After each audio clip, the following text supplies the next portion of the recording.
After the inauguration was complete, the 150th celebration of Newton as a city began in the War Memorial at City Hall.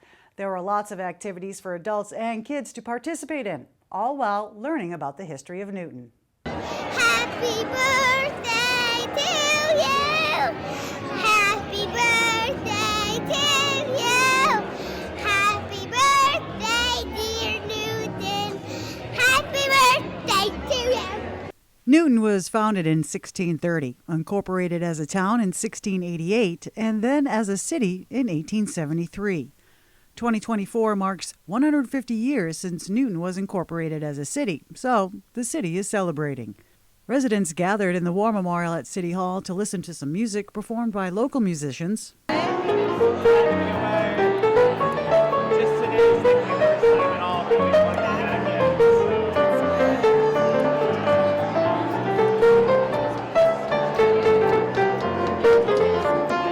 Enjoy some birthday cake, learn more about the history of Newton, and talk to each other. Residents also reflected about what has changed in Newton over the past 150 years. The community obviously has changed from mostly small industrial areas and a fair amount of farmland. We're now a pretty built-up community that's a true suburb of Boston. We're a much more diverse community than we probably were 150 years ago.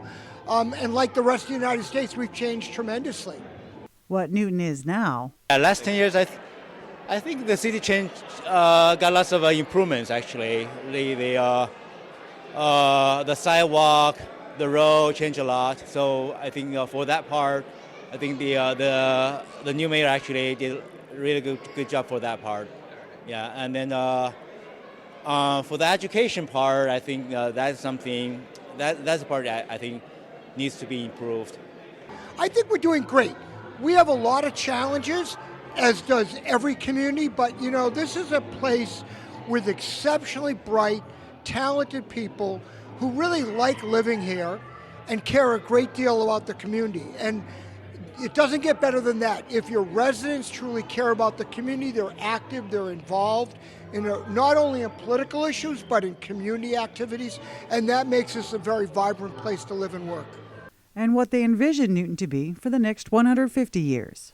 You know, I don't have a crystal ball, so I really can't do that. I think, over the next 10, 20, 30 years, we're going to see very different ways of transportation. I think that's going to change tremendously. But who would have predicted 50 or 60 years ago that we'd all be walking around with cell phones and laptop computers and the array of other technological gadgets? We're going to have a whole new technologies out there that we haven't even begun to dream about. Happy birthday, Newton! Happy birthday, Newton! Jen Adams, Newton News, Newton Center.